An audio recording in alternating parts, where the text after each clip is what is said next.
Alright, let's talk about mix-ups. So mix-ups are one of those things where the more you try to concretely define it, the less useful it becomes. And the most concrete, tangible, easily definable definition of mix-ups is I'm in this specific situation, and in this situation, I have these 2, 3, 4, 5 different options that I might do, and my opponent has these 2, 3, 4, 5 different options that they might do, and if I pick this option and they pick this option, this outcome happens. And so based on what I think the opponent will do, I will pick the best option on my side for the greatest reward based on my read, or if I don't have that precise of a read, I will pick a more safe option, which loses to fewer things from the opponent. And to a certain extent, you will get a little bit of use out of that, but there's several weaknesses to that thought process, which makes it more useful to start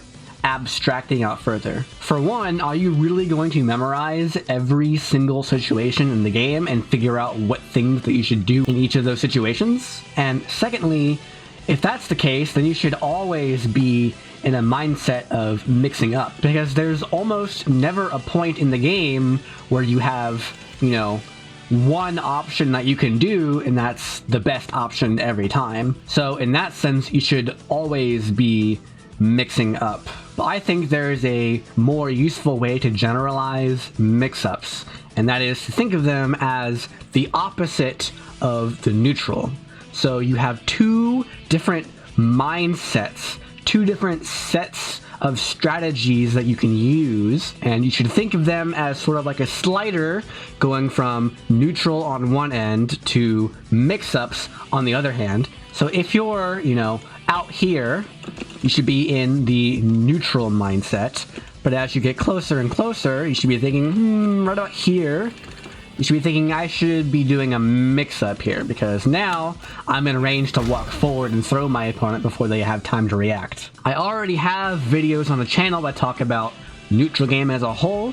Maybe in the future I'll make a video talking about the neutral game of Street Fighter 6, but this video will be talking about the mix-up aspect. So if you're really, really, really close to the opponent, what should your strategy look like? And the reason you have such drastically different strategies depending on your range is because your moves have range. For example, if I'm about here, I'm in range of crouching medium kick, but barely, which means that during my imperfect human brain's reaction time and the startup of my move, that's about 20-ish or more frames where the opponent can just move and my attack might whiff, and now you have whiff punishment, and now you have footsies. But if I'm a little bit closer, like if I'm here, then even if they start walking backwards immediately, my crouching medium kick will still connect with them. And in fact, if they're walking, it'll hit them because it hits low. Which means that things get a little simpler. They get more narrowed down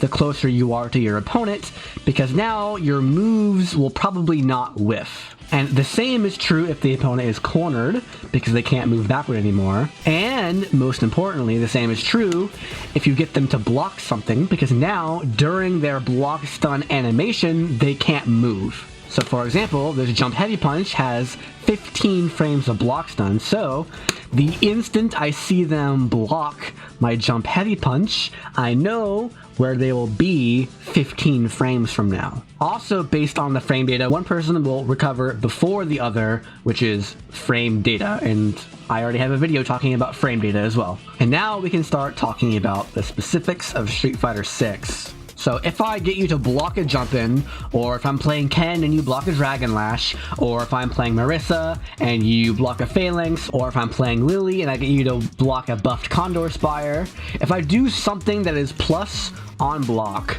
and leaves us relatively close to one another, what is the mix-up there? Unlike a lot of other fighting games, you really only have one option, and that is to throw them.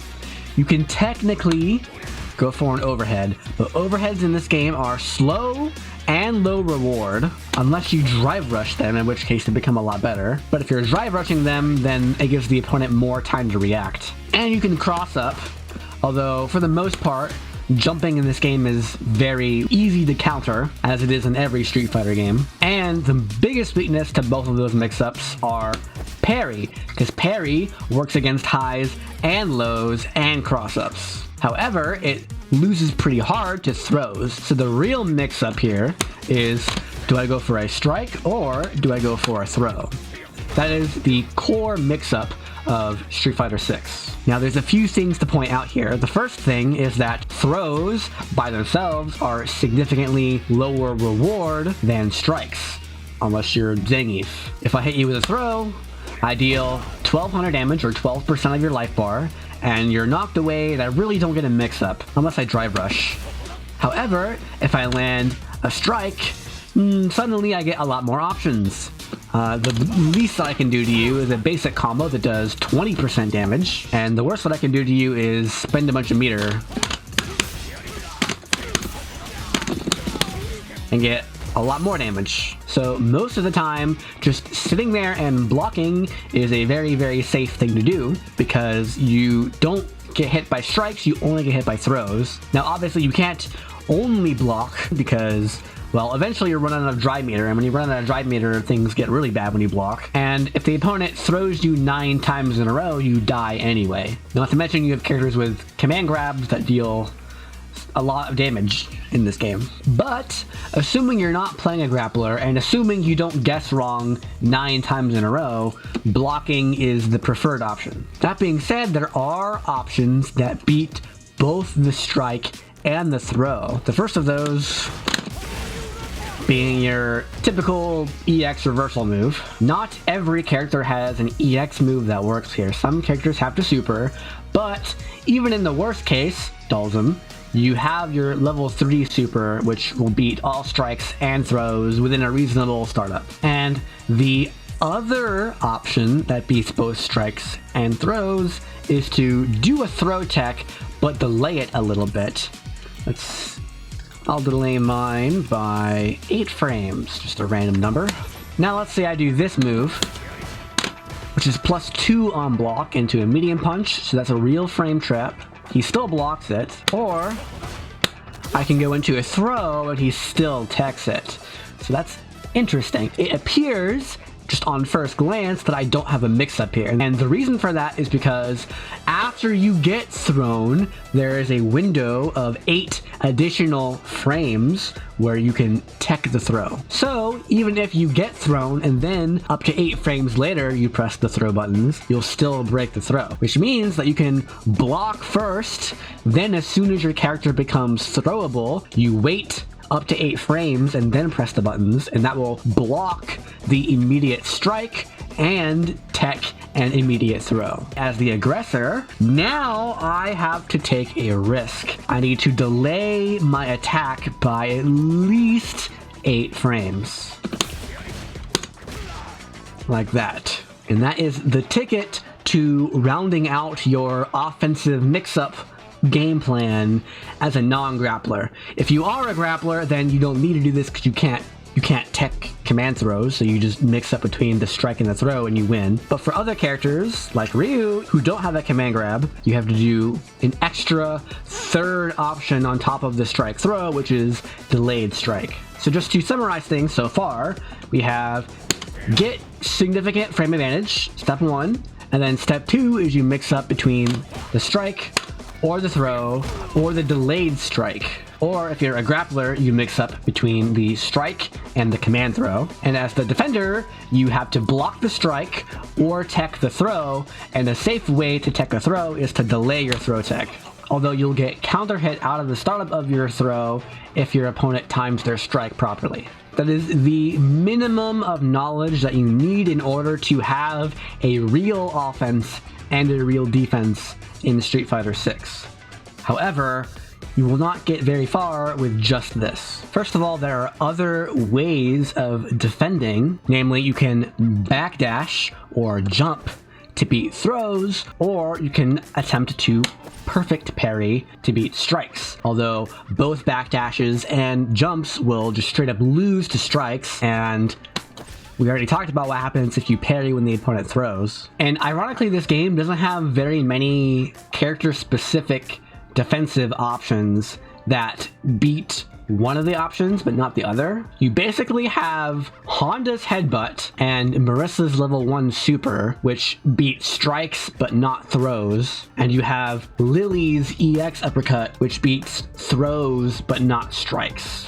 Other than those things, there's really nothing else in the game that beats the strike and not the throw, or the throw and not the strike. Most of the time, you have an option that beats the strike and the throw, or you have to do one of your universal things that beats one or the other. But even once you learn those character-specific nuances, it's still not quite complete, because that type of mix-up doesn't really happen very often. If you look at the frame data here, none of my normals are plus on block at all. If I want to get frame advantage, I have to take a significant risk by jumping, or by spending meter on a drive rush, or by doing a dragon lash with Ken, or by doing a buffed condor spire with Lily. It's very hard to get a legitimate roulette mix-up like this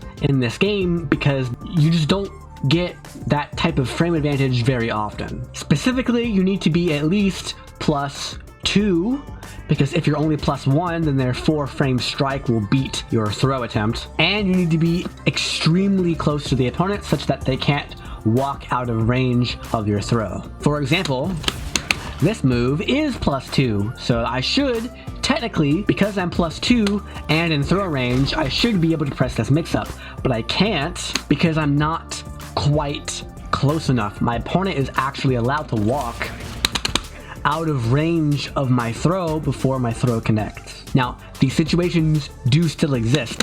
For example, here, that is a real mix-up. I'm in range of my throw, even if they walk backwards. But they're very few and far between, and you would be missing something very important if you don't do a real mix-up whenever you're not in this type of situation. Take your jabs, for example. Jabs are minus on block, which means that if I do a mix-up like this, there's a pretty sizable gap. So if they do any reasonably fast move, like a 4-frame, then it'll beat my throw with a counter hit. The same is not true of the strike, because this jab is cancelable into other strikes, namely another jab. And the game is balanced in such a way as to have your chain jabs be perfect frame traps. If you turn on the frame data meter, you can see this is a frame perfect frame trap. And it's at this point that your grapplers and your non-grapplers converge, because now there is one option that beats both normal throws and command throws and is not too big of a risk. And so in this case, the mix-up is the same, except if you think the opponent will go for a throw of some kind instead of doing a jump or a backdash or delayed throw tech, you can now mash your 4-frame button, and that will beat any throw attempt they do. But other than that, the mix-up is the same. If they do this and you mash, you're gonna get hit, unless you delayed mash. If you mash on the first frame, then you'll get counter hit. However, in this case, if you delay it by even 1 frame, you'll just block the second hit, and it also beats the throw attempt. So if you delayed mash, it'll block the second strike and counter hit the throw. So this is the power of the delayed mash. Now that's only if you know exactly which string of attacks they're going to do. If they cancel into a fireball instead of a second jab, then maybe your timing is off and you'll get hit. So delayed mashing is strong, but it's not foolproof. And then finally, you have situations like this, where yeah, technically he's +2, but I have the ability to walk out of range of his throw. And it's at this point where you have spacing traps to work with. And it's impossible for me to go over every single possible sequence, but here are the basic rules that you need to know. If both players attack, then the one with frame advantage wins, assuming both attacks are in range. However, if the one who attacks first is out of range, then the one who attacks second wins. And this is generally true of the game as a whole. If you're in range of crouch medium kick and you both hit crouch medium kick, the one who hits crouch medium kick first wins.